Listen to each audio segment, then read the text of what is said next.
Mon père m'a traîné par les cheveux hors de la maison pendant que je criais « Je suis en train d'accoucher ». Il a répondu en hurlant « Arrête ce pathétique numéro pour attirer l'attention. Tu nous fais honte devant des gens importants avec tes drames répugnants. » Ma mère l'a soutenu avec venin, en disant « Tes cris gâchent la fête de fiançailles de ta sœur avec le fils du maire. Nous ne t'avons pas élevé pour que tu sois une déception aussi égoïste. Ce bébé bâtard peut attendre que le moment spécial de notre vraie fille soit terminé. » Je ne me suis pas débattu. Je n'ai pas argumenté. J'ai juste appelé calmement le 911, et leurs visages sont devenus blancs quand j'ai appuyé sur « Appeler ». Je m'appelle Sarah, et j'ai besoin que vous compreniez quelque chose avant que je vous raconte cette histoire. J'avais 20 ans, j'étais enceinte de 37 semaines, et j'étais sur le point d'accoucher sur la pelouse de mes parents pendant que 50 des personnes les plus influentes de notre ville regardaient depuis l'intérieur. Mais laissez-moi revenir 6 mois en arrière pour vous expliquer comment nous en sommes arrivés là. Mes parents, Robert et Linda Mitchell, ont toujours été obsédés par les apparences. Papa possédait la plus grande entreprise de construction de notre ville de taille moyenne en Pennsylvanie, et maman dirigeait une entreprise de traiteurs haut de gamme. Ils vivaient pour les galas de charité, les événements des clubs de golf et tout ce qui les mettait dans la même pièce que les politiciens et les chefs d'entreprise. Ma sœur aînée, Jessica, était leur enfant chéri, belle, intelligente et fiancée à David Wellington, le fils du maire, qui était préparé à reprendre la carrière politique de son père. Et puis il y avait moi. J'avais toujours été la déception, pas assez jolie, pas assez ambitieuse, pas intéressée par leur ascension sociale. Je travaillais à temps partiel dans une librairie locale et j'allais à l'université communautaire, ce qu'ils considéraient comme indigne d'eux. Quand je suis tombée enceinte de mon petit ami Marcus, un mécanicien qui venait du mauvais côté de la ville, ils ont été mortifiés. « Tu as tout gâché », a sifflé maman quand je leur ai dit. « As-tu la moindre idée de ce que les gens vont penser ? L'annonce des fiançailles de Jessica est le mois prochain, et toi tu te fais engrosser par un mécano. » Papa était pire. Il m'a appelé et m'a dit que j'essayais de détruire la réputation de la famille et a exigé que j'avorte ou que je donne le bébé en adoption et que je n'en parle plus jamais. Quand j'ai refusé les 2 options, ils ont fait de ma vie un enfer. Ils ont dit à tout le monde que je prenais une année sabbatique et ont essayé de cacher ma grossesse. Il m'était interdit de quitter la maison quand ils avaient de la compagnie, enfermé dans ma chambre pendant leur dîner, et traité comme un secret honteux. Marcus et moi avions prévu d'emménager ensemble après la naissance du bébé. Il économisait de l'argent et nous avait trouvé un petit appartement à l'autre bout de la ville. Mes parents le savaient et comptaient les jours jusqu'à ce que je sois définitivement débarrassé d'eux. Ils avaient déjà dit à leurs amis que je déménageais en Californie pour aller à l'université. La fête de fiançailles était prévue un samedi en mars. Jessica la préparait depuis des mois avec l'aide de maman, une affaire somptueuse dans notre jardin avec une tente, un service de traiteur professionnel et une liste d'invités qui se lisait comme un who's-who de la politique et des affaires locales. Le maire et sa femme seraient là, ainsi que des conseillers municipaux, le chef de la police, plusieurs juges et les présidents de toutes les grandes entreprises de la ville. J'étais enceinte de 37 semaines et j'avais des contractions irrégulières depuis 2 jours. J'en avais parlé à maman, mais elle m'avait renvoyé, en disant que ce n'était que des contractions de Braxton Hicks, et que j'étais dramatique. Je n'avais pas le droit de voir mon médecin avant la fin de la fête parce qu'il ne voulait pas que des complications gâchent le grand jour de Jessica. Le matin de la fête, je me suis réveillé à 4 heures du matin avec une douleur intense. À 6 heures du matin, les contractions étaient espacées de 8 minutes et devenaient plus fortes. J'ai trouvé maman dans la cuisine en train d'arranger des fleurs et je lui ai dit que je pensais que j'étais en train d'accoucher. « Absolument pas », a-t-elle répondu sèchement. « Tu ne vas pas faire ça aujourd'hui. Prends du Tylenol et reste dans ta chambre jusqu'à ce que cette fête soit finie. Je ne te laisserai pas gâcher le moment de ta sœur avec tes bêtises pour attirer l'attention. » Maman, je n'invente rien. Le bébé arrive. Le bébé viendra quand je dirai qu'il peut venir. Maintenant, monte et reste là-haut. À midi, les invités arrivaient, et j'avais une douleur atroce. Les contractions étaient espacées de 4 minutes, et je pouvais à peine tenir debout. J'ai essayé d'appeler Marcus, mais mes parents avaient pris mon téléphone. J'ai frappé à la porte de Jessica pour supplier de l'aide, mais elle m'a juste regardé avec dégoût. « Pourrais-tu être plus égoïste ?» a-t-elle dit. « C'est le jour le plus important de ma vie, et tu essaies de le faire tourner autour de toi. Tiens-toi juste à carreau pendant quelques heures de plus. » Me tenir à carreau, comme si j'étais un enfant qui avait besoin d'aller aux toilettes. À 15 heures, j'étais plié en 2 de douleur. J'entendais la fête battre son plein en bas, des rires, des verres qui s'entrechoquent, le maire qui prononçait un discours sur sa merveilleuse future belle-fille. J'ai essayé d'aller jusqu'à la salle de bain, mais je me suis effondré dans le couloir, en criant alors qu'une autre contraction me frappait. C'est là que papa m'a trouvé. « Qu'est-ce qui ne va pas avec toi ?» a-t-il rugi, en me saisissant par les cheveux et en me traînant vers les escaliers. « Tu vas tout gâcher. »« Je suis en train d'accoucher », ai-je crié, mais il n'écoutait pas. « Arrête ce pathétique numéro pour attirer l'attention. Tu nous fais honte devant des gens importants avec tes drames répugnants. » Maman est apparue en haut des escaliers, le visage tordu de rage. « Tes cris gâchent la fête de fiançailles de ta sœur avec le fils du maire. Nous ne t'avons pas élevé pour que tu sois une déception aussi égoïste. Ce bébé bâtard peut attendre que le moment spécial de notre vraie fille soit terminé. » Papa m'a traîné en bas des escaliers et vers la porte d'entrée. Je pouvais voir les visages choqués des invités à travers la fenêtre, des gens que je connaissais depuis toujours, regardant mon père brutaliser sa fille enceinte. Certains semblaient inquiets, d'autres simplement curieux du drame qui se déroulait. Il a ouvert la porte d'entrée et m'a littéralement jeté sur le porche. « Reste ici jusqu'à ce que tu saches te comporter », a-t-il grogné. Je suis resté allongé là sur le béton froid, les larmes coulant sur mon visage, une autre contraction me déchirant. C'est alors que j'ai pris une décision qui allait tout changer.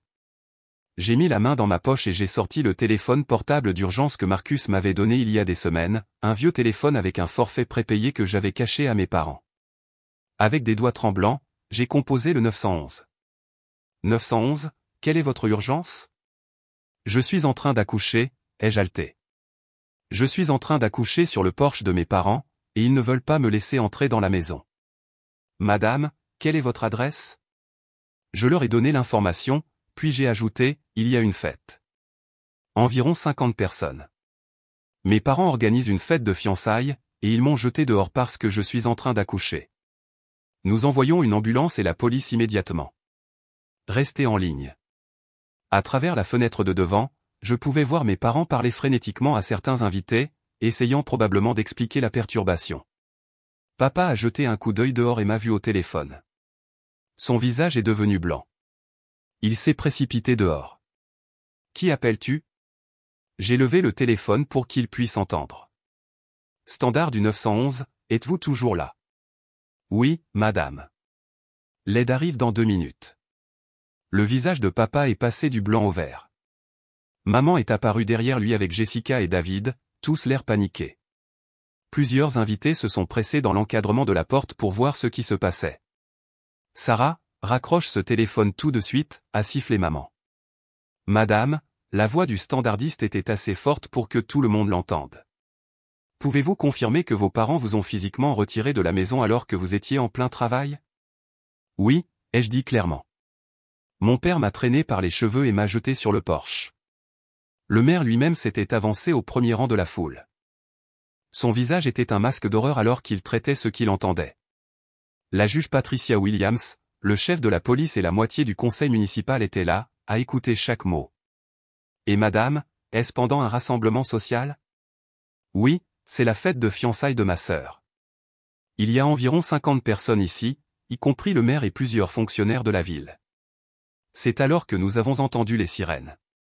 Une ambulance, 2 voitures de police et un camion de pompiers ont descendu notre paisible rue résidentielle.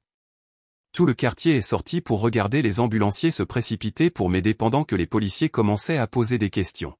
« Monsieur, je dois vous parler des circonstances ici », a dit l'officier Martinez à mon père pendant que les ambulanciers vérifiaient mes signes vitaux. « C'est un malentendu », a balbutié papa. « Elle est dramatique. Ce n'est pas ce que ça a l'air. » « Alors, vous n'avez pas physiquement retiré votre fille enceinte de la maison. » L'officier Martinez avait son bloc-notes sorti. Les invités de la fête se répandaient maintenant sur la pelouse, les téléphones sortis, enregistrant tout. Je pouvais voir maman essayer de faire rentrer les gens, mais il était trop tard. Le spectacle avait déjà commencé. « Monsieur, nous devons l'emmener à l'hôpital immédiatement », a annoncé l'ambulancier en chef. « Elle est en plein travail, probablement depuis des heures. Ce bébé va arriver bientôt. » Alors qu'il me chargeait sur une civière, j'ai entendu la juge Williams parler à voix basse au maire. « Robert, c'est absolument inadmissible. Jeter une adolescente enceinte pendant une urgence médicale. Nous devrions partir, a murmuré le maire à sa femme. David, nous devons partir maintenant.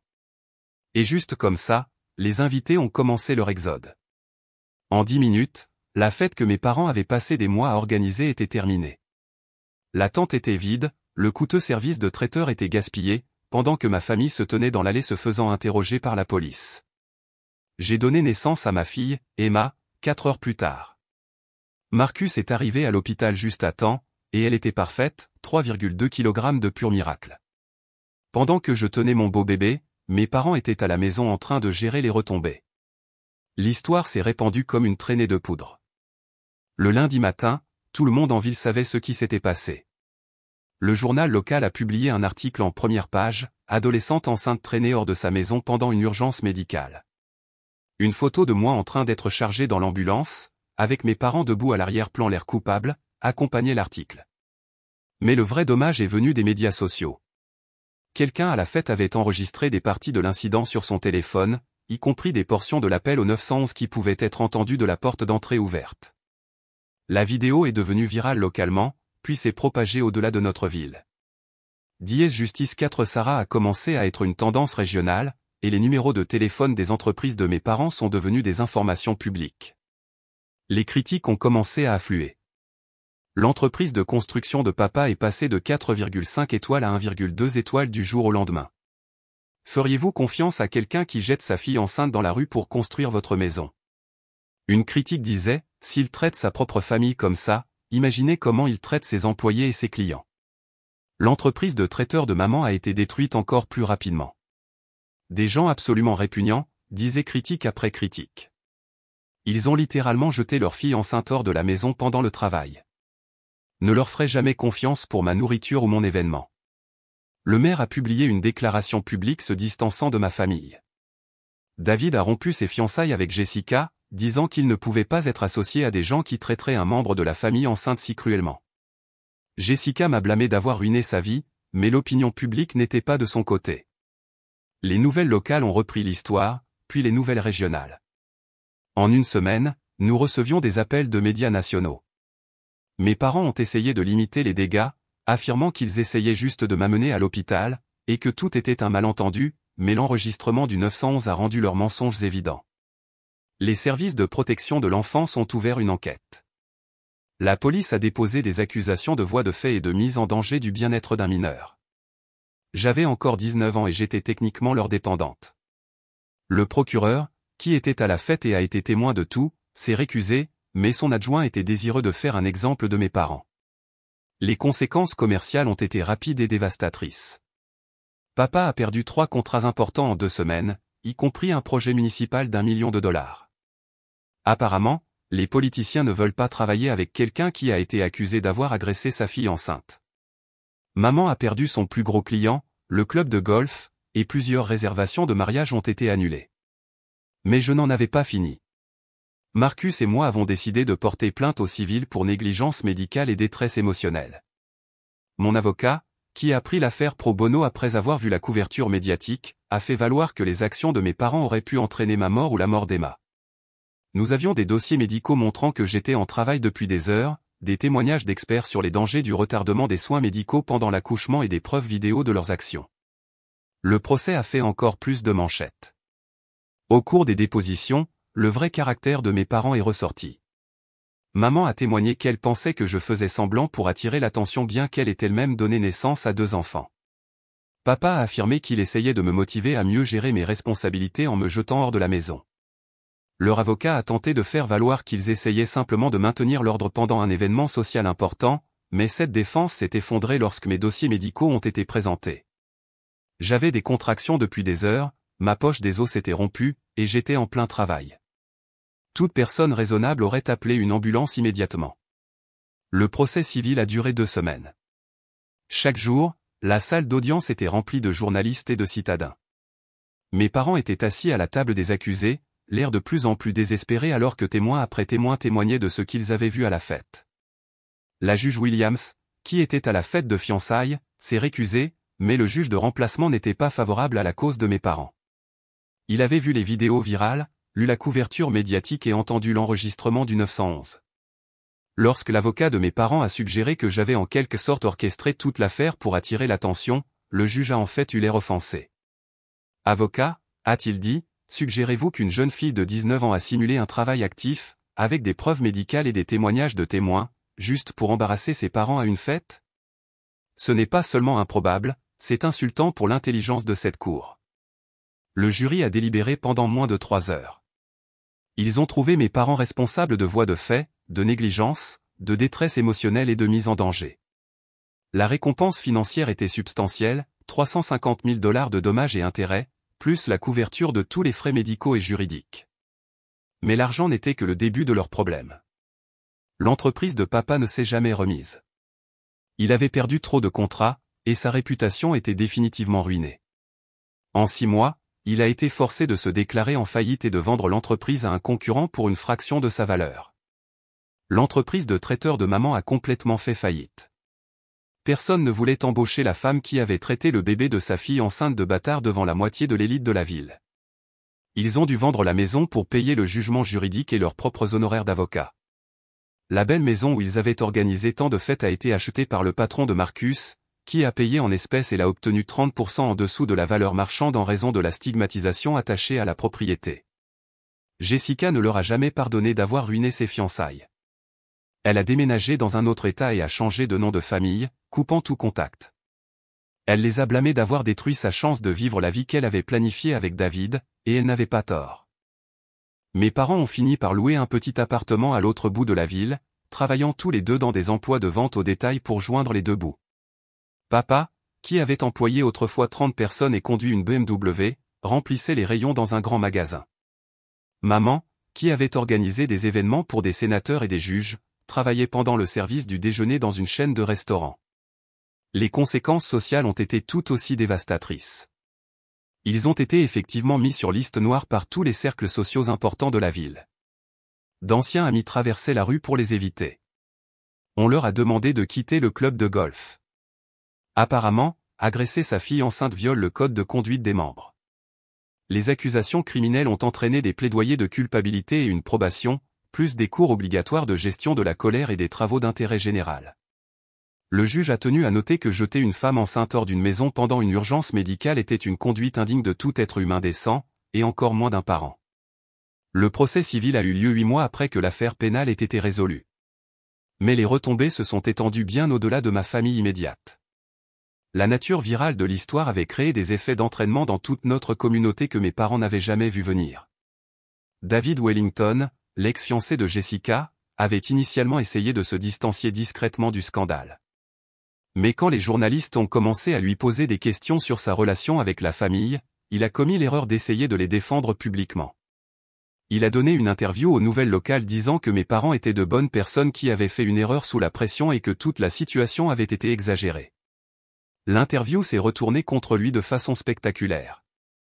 Les médias sociaux ont explosé avec des critiques envers David pour avoir défendu des gens qui avaient mis en danger la vie d'une femme enceinte.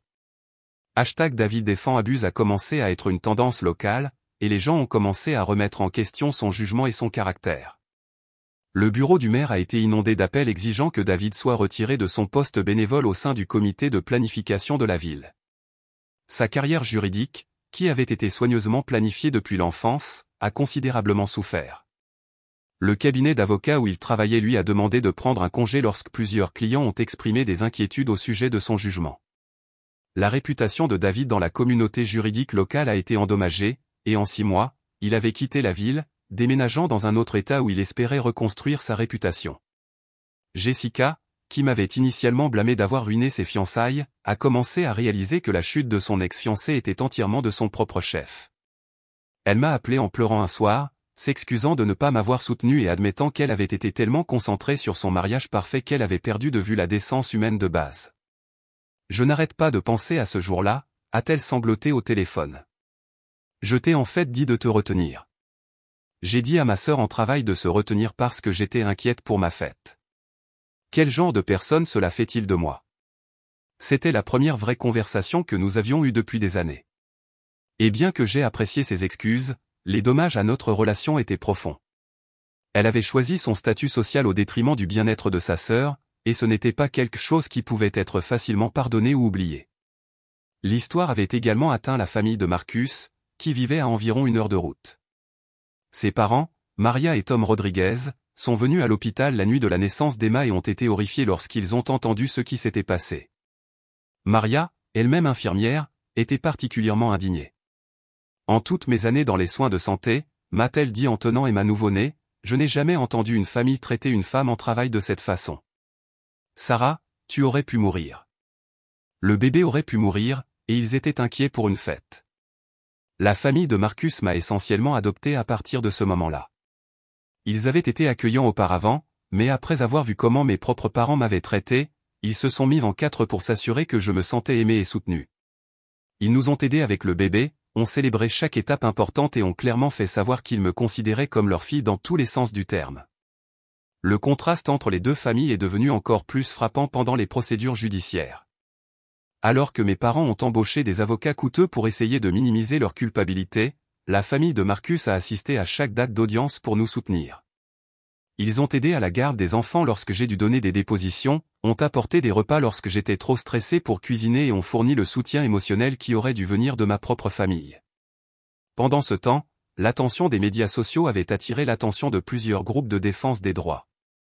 L'Organisation nationale des femmes a publié une déclaration condamnant les actions de mes parents comme un exemple de la façon dont la santé et l'autonomie des femmes sont souvent rejetées ou ignorées. Un groupe de défense des droits des femmes enceintes a utilisé notre histoire dans ses supports éducatifs sur l'importance de soutenir les femmes pendant l'accouchement. J'ai été invité à prendre la parole lors de plusieurs événements au sujet de mon expérience, bien que j'ai surtout refusé. Je n'étais pas prête à être une personnalité publique, et je voulais me concentrer sur mon rétablissement et mon nouveau bébé. Mais j'ai accepté une interview avec le magazine Women's Health où j'ai parlé de l'importance de prendre au sérieux les préoccupations des femmes enceintes et de l'impact à long terme du rejet familial pendant les périodes vulnérables. L'interview a attiré encore plus l'attention sur l'histoire, et avec elle sont venues plus de conséquences pour mes parents. Les professionnels de la santé de notre région ont commencé à partager l'histoire comme un exemple de ce qu'il ne faut pas faire lorsqu'un membre de la famille est en travail. Un hôpital local l'a utilisé dans ses supports de formation pour le personnel traitant des conflits familiaux pendant les urgences médicales. Le docteur Patricia Kim, l'obstétricienne qui a accouché Emma, a été tellement troublée par ce qui s'était passé qu'elle a écrit un éditorial pour une revue médicale sur l'importance de défendre les patientes enceintes lorsque les membres de la famille font obstruction.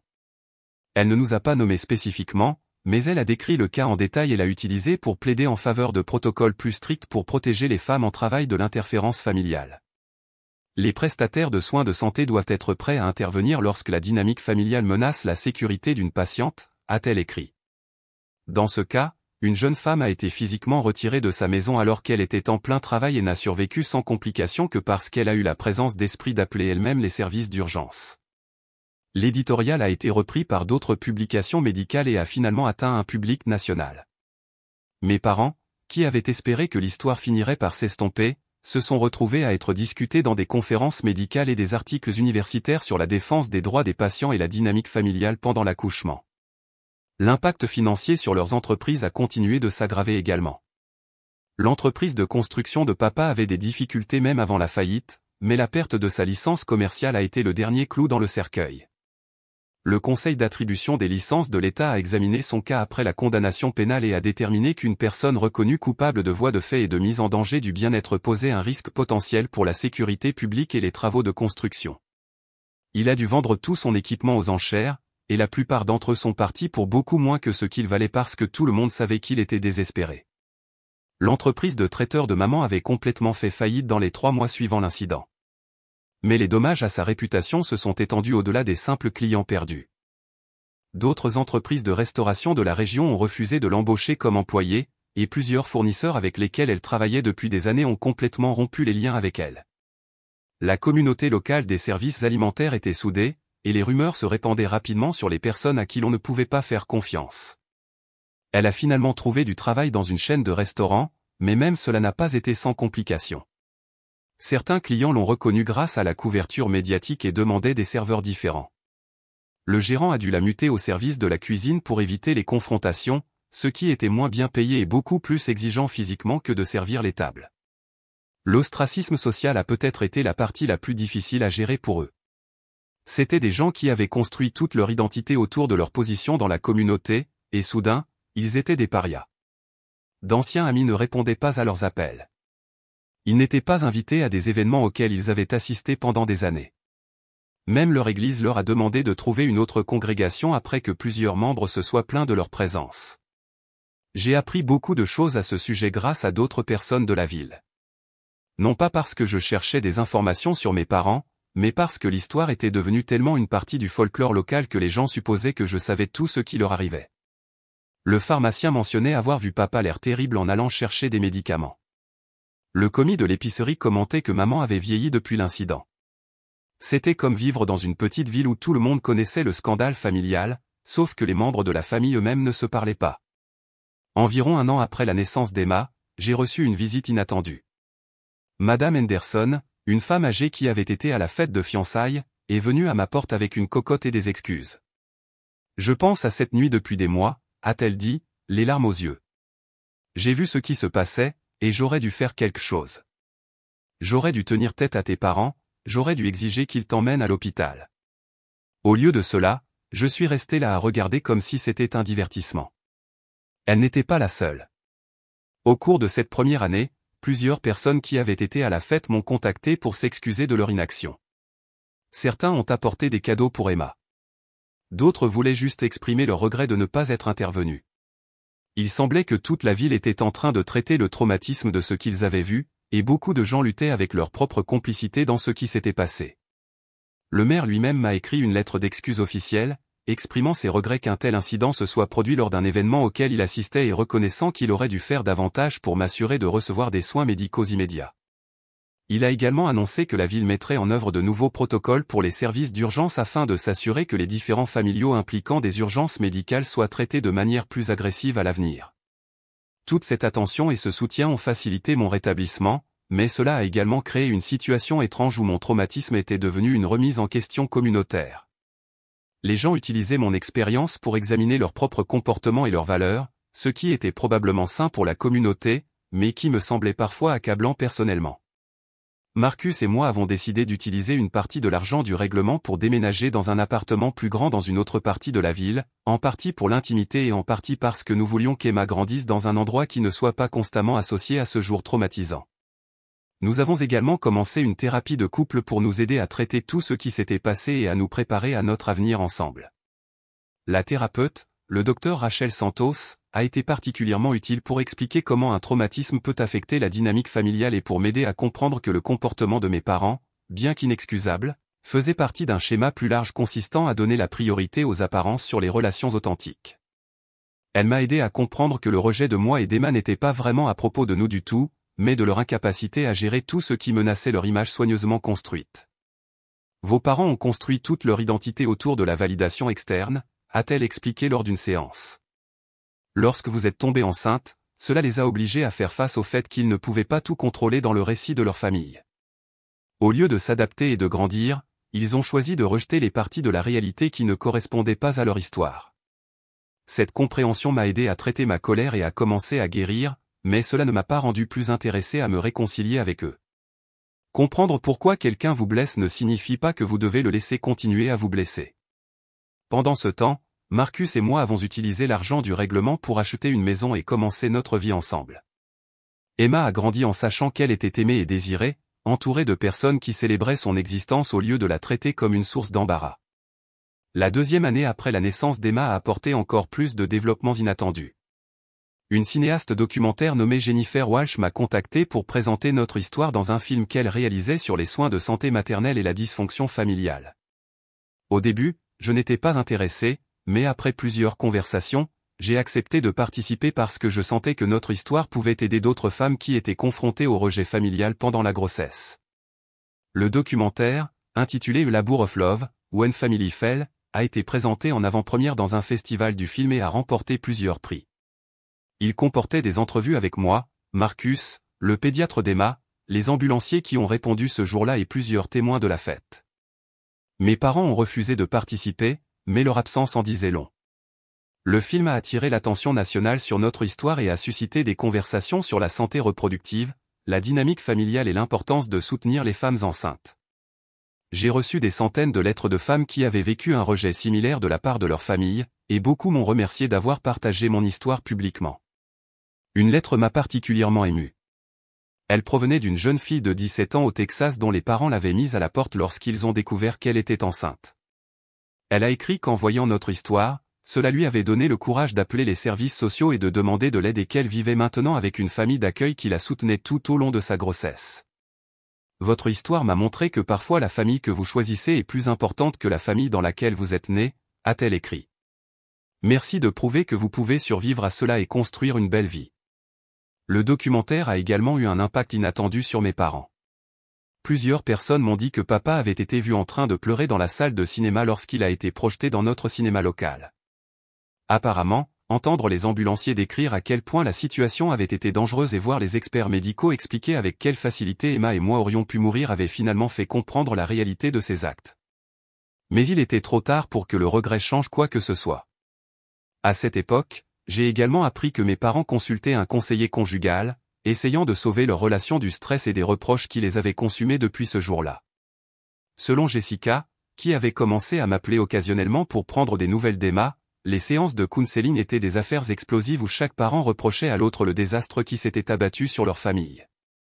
Papa reprochait à maman d'avoir insisté sur l'idée que je simulais le travail. Maman reprochait à papa de m'avoir physiquement traîné hors de la maison. Ni l'un ni l'autre ne semblaient capables d'assumer l'entière responsabilité de leur décision commune de donner la priorité aux apparences sur la vie de leur fille. Jessica m'a dit que lors d'une séance particulièrement houleuse, maman avait crié à papa que c'était son idée d'organiser la fête de fiançailles en premier lieu et que s'il n'avait pas été aussi obsédé par l'idée d'impressionner le maire, rien de tout cela ne serait arrivé. Papa avait répondu en disant que maman était celle qui avait insisté pour que je reste caché en haut et qu'il avait convaincu que je faisais juste du théâtre pour attirer l'attention. Le conseiller leur avait apparemment dit que leur relation ne pouvait pas être sauvée tant qu'ils n'auraient pas tous deux accepté la responsabilité de leurs actes au lieu de se rejeter la faute l'un sur l'autre. Ni l'un ni l'autre ne semblait capable de ce niveau d'introspection. 4 ans plus tard, j'ai croisé maman à l'épicerie. Elle avait l'air plus vieille, fatiguée, portant un uniforme du restaurant où elle travaillait. Elle a vu Emma dans mon panier et son visage s'est effondré. « Sarah » a-t-elle murmuré. « S'il te plaît, pouvons-nous parler ?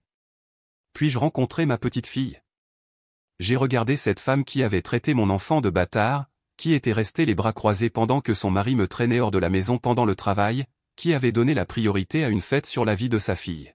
« Elle s'appelle Emma », ai-je dit calmement. « Et non, tu as fait ton choix ce jour-là. Tu as choisi les apparences plutôt que ta fille et ta petite fille. Vis avec. » Elle a commencé à pleurer juste là, dans l'allée des céréales, mais je n'ai rien ressenti, ni sympathie, ni regret, ni désir de la réconforter. Elle avait fait son lit, et maintenant elle devait s'y coucher. « Je vais en thérapie », a-t-elle dit désespérément. Je comprends maintenant à quel point nous avions tort. Je sais que nous ne pouvons pas défaire ce qui s'est passé, mais s'il te plaît, je veux juste avoir la chance d'être une grand-mère. Tu as eu la chance d'être une mère quand j'avais le plus besoin de toi, ai-je répondu. Tu as choisi de ne pas la saisir. Emma mérite des grands-parents qui la protégeraient, pas des gens qui la jetteraient hors de la maison pendant une urgence médicale. Je me suis éloigné et je n'ai jamais regardé en arrière, mais cette rencontre est restée avec moi pendant des jours. Ce soir-là, Marcus m'a trouvé en train de pleurer dans la chambre d'Emma pendant qu'elle dormait. « As-tu des remords » m'a-t-il demandé doucement. « Non » ai-je dit fermement.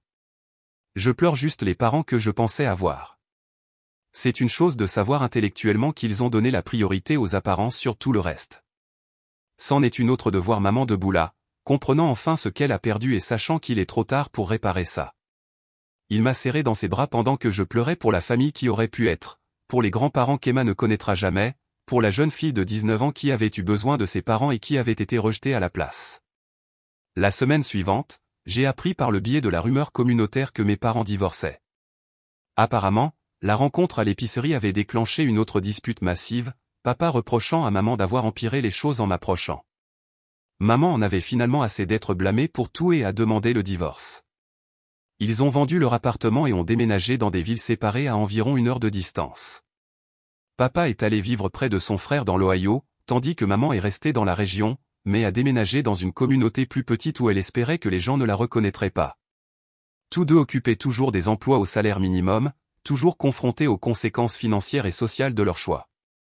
La fête de fiançailles qui était censée lancer Jessica dans la haute société a fini par détruire le monde entier de mes parents, tout cela parce qu'ils ne pouvaient pas supporter l'idée que les gens sachent que leur fille était enceinte hors mariage, tout cela parce qu'ils ont donné la priorité à leur image sur la sécurité de leur enfant. Ils ont tout perdu, leur entreprise, leur maison, leur position sociale, leur fille et leur petite-fille. Jessica a déménagé à l'autre bout du pays et ne leur a plus jamais parlé. J'ai construit une belle vie avec Marcus et Emma, et ils n'en faisaient pas partie.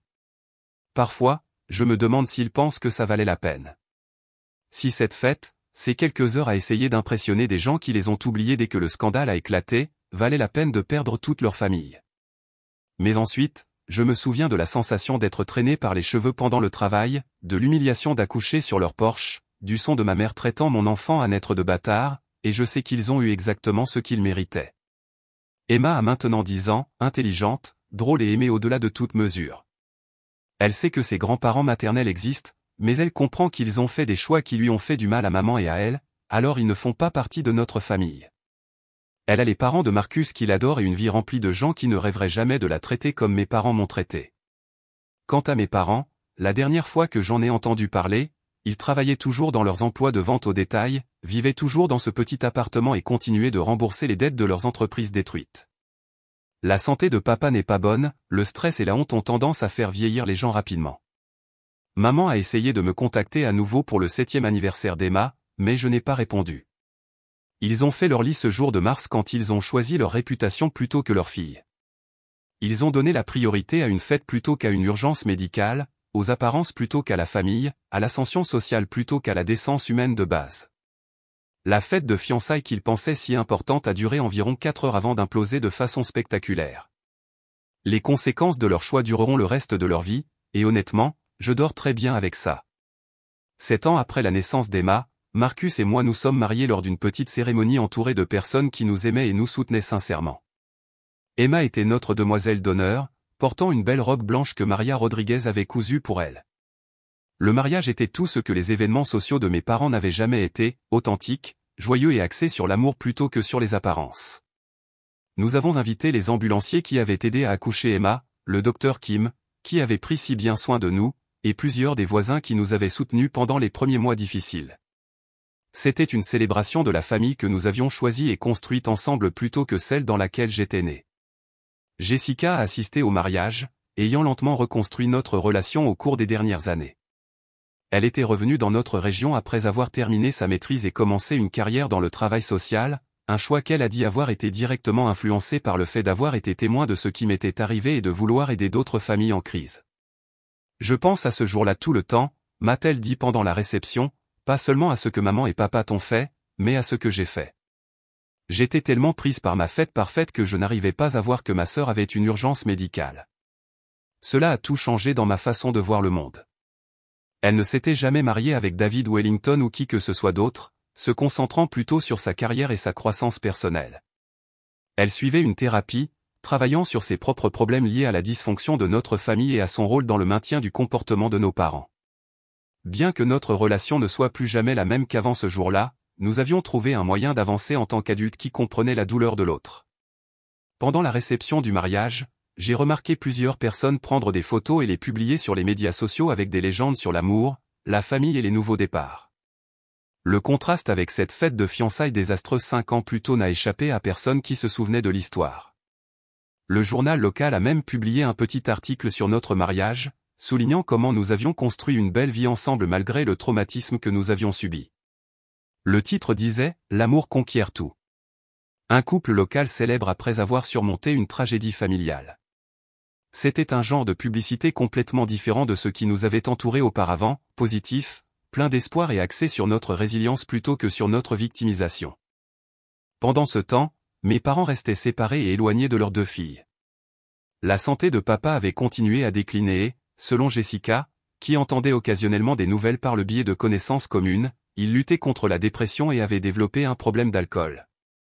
Maman travaillait toujours au restaurant, mais serait devenue de plus en plus isolée et amère. Parfois, les gens me demandent si je me sens coupable d'avoir détruit la vie de mes parents.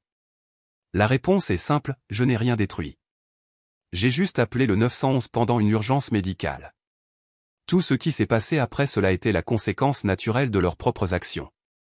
Ils ont traîné une femme enceinte hors de la maison pendant le travail devant 50 témoins, y compris les citoyens les plus en vue de la ville. Ils ont traité leur petite fille à naître de bâtard. Ils ont donné la priorité à une fête sur la vie de leur fille. Je me suis juste assuré que tout le monde sache exactement qui ils étaient réellement. Et c'est, en fin de compte, leur véritable chute, pas mon appel téléphonique, pas la poursuite, pas même la vidéo virale. C'était le simple fait que, face à un choix entre faire ce qui est juste et maintenir les apparences, ils ont choisi les apparences. Les gens à cette fête ont vu le vrai caractère de mes parents ce jour-là. Tout le reste n'était que le résultat inévitable de cette révélation. 8 ans après la naissance d'Emma, j'ai reçu un appel téléphonique inattendu. Il provenait d'un travailleur social d'un hospice qui m'informait que papa était en train de mourir et avait demandé à me voir et à rencontrer sa petite fille. Il avait un cancer du pancréas et n'avait plus que quelques semaines à vivre.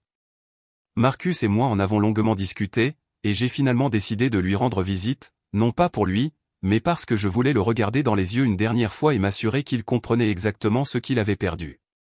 Je l'ai trouvé dans une petite pièce stérile d'un centre de soins palliatifs à environ 1 heure de route. Il ne ressemblait en rien à l'homme puissant et imposant qui m'avait traîné hors de la maison 6 ans plus tôt. Le cancer avait ravagé son corps, et le stress lié à la perte de tout l'avait fait vieillir bien au-delà de son âge. « Sarah » a-t-il murmuré en me voyant. « Tu es venue. »« Je suis venu te dire au revoir », ai-je dit simplement, et m'assurer que tu comprends ce que tu as jeté. Il a immédiatement commencé à pleurer. « Je sais. Je sais ce que j'ai fait. J'y ai pensé tous les jours pendant 6 ans. J'ai eu tort, terriblement tort. Peux-tu jamais me pardonner ? » Je suis resté là à regarder cet homme brisé, ne ressentant que de la pitié. « Non », ai-je dit calmement. « Je ne peux pas te pardonner, pas parce que je suis cruel, mais parce que le pardon exige d'accepter la responsabilité et de réparer les torts. Tu as eu 6 ans pour me contacter, pour essayer de réparer les choses, et tu as choisi de ne pas le faire jusqu'à ce que tu sois en train de mourir. J'avais honte, a-t-il sangloté. Je ne savais pas comment réparer ce que j'avais brisé. Tu aurais pu commencer par admettre que tu avais tort et demander de l'aide, ai-je répondu. Au lieu de cela, tu as choisi de boire jusqu'à l'oubli et de blâmer tout le monde pour tes problèmes. Tu as eu des années pour essayer de réparer les choses, et tu as choisi de ne pas le faire jusqu'à ce que tu sois en train de mourir. Je lui ai montré une photo d'Emma sur mon téléphone. Voici ta petite fille. Elle est belle, intelligente et aimée. Elle sait qu'elle a des grands-parents maternels, mais elle sait aussi qu'ils ont fait des choix qui ont fait du mal à sa mère. Elle ne pose pas de questions à ton sujet parce qu'elle a des grands-parents qui l'aiment et la soutiennent vraiment. Il a regardé la photo avec une faim désespérée. Elle te ressemble quand tu avais cet âge. Elle se ressemble à elle-même, ai-je corrigé, et elle va grandir en sachant que l'amour signifie protéger les gens, pas les jeter quand ils deviennent gênants. J'ai passé environ 20 minutes avec lui, principalement à écouter ses excuses et ses regrets. Il m'a parlé de la thérapie, des tentatives de réconciliation ratées avec maman, des échecs commerciaux et de la lente descente dans l'alcoolisme et le désespoir. C'était une histoire pathétique, mais je n'ai ressenti aucune satisfaction dans sa souffrance, juste une profonde tristesse pour ce qui aurait pu être. J'ai tout perdu, a-t-il dit vers la fin de notre conversation. Tu as tout donné, ai-je corrigé. Il y a une différence. Il est mort 2 semaines plus tard. Jessica a appelé pour me le faire savoir, et nous avons discuté de la possibilité d'assister aux funérailles. Nous avons finalement décidé d'y aller, pas pour lui rendre hommage, mais pour marquer la fin de ce chapitre de notre vie. Les funérailles étaient petites et tristes. Maman était là, l'air aussi brisé que lui l'avait été. Quelques-uns de ses anciens employés étaient présents, ainsi que son frère et sa belle-sœur de l'Ohio. Il y avait peut-être 15 personnes au total, un contraste frappant avec les centaines qui avaient assisté à des événements dans notre maison quand j'étais enfant. Maman s'est approchée de moi après le service. « Je sais que tu ne veux pas me parler », a-t-elle dit calmement, mais j'avais besoin que tu saches qu'il a regretté ce qui s'est passé tous les jours jusqu'à sa mort. Nous l'avons tous les deux fait. Le regret n'est pas la même chose que la rédemption, ai-je répondu. Il avait des années pour essayer de réparer les choses. Toi aussi. Au lieu de cela, vous avez tous deux choisi de vous apitoyer sur votre sort et de vous blâmer l'un l'autre. Y a-t-il une chance, a-t-elle commencé à demander, mais je l'ai interrompue. Non, ai-je dit fermement. Il n'y a aucune chance. Vous avez fait votre choix il y a 6 ans, et chaque jour depuis lors, vous avez choisi de ne pas vous battre pour votre famille. Il est trop tard maintenant. Je me suis éloigné du cimetière en sachant que je ne la reverrai plus jamais. Elle a déménagé en Floride peu après les funérailles, apparemment pour vivre avec un cousin qui était prêt à l'accueillir. Mes parents me disaient souvent que les actions ont des conséquences. Ils ne se sont jamais attendus à ce que leurs propres actions aient des conséquences pour eux. Ils pensaient qu'ils étaient intouchables, que leur argent et leur position sociale les protégeraient de la responsabilité. Ils ont appris à leurs dépens que traîner sa fille enceinte hors de la maison pendant le travail a tendance à faire douter les gens de votre caractère, peu importe la quantité d'argent que vous avez ou les personnes que vous connaissez. La dernière fois que quelqu'un m'a parlé d'eux, ils travaillaient dans différents magasins parce qu'ils ne supportaient pas d'être l'un avec l'autre toute la journée. Apparemment, le stress lié à la perte de tout avait également pesé sur leur mariage.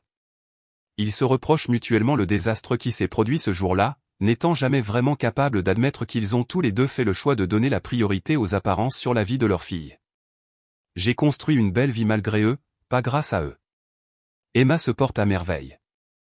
Marcus et moi sommes heureux. Et nous sommes entourés de gens qui se soucient réellement de nous en tant qu'êtres humains, pas comme des accessoires à leurs ambitions sociales. La vengeance n'a pas été planifiée, n'a pas été calculée. C'était juste la conséquence naturelle de leur choix entrant en collision avec la réalité. Ils voulaient maintenir les apparences, et je me suis simplement assuré que tout le monde puisse voir qui ils étaient réellement derrière ces apparences. Parfois, la meilleure vengeance consiste simplement à laisser les gens révéler leur vrai caractère et à faire face aux conséquences de leurs actes. Dans le cas de mes parents, ces conséquences se sont avérées être la perte de tout ce qui leur tenait à cœur. Et le plus beau dans tout ça? Ils l'ont fait tout seuls. J'ai juste passé l'appel téléphonique.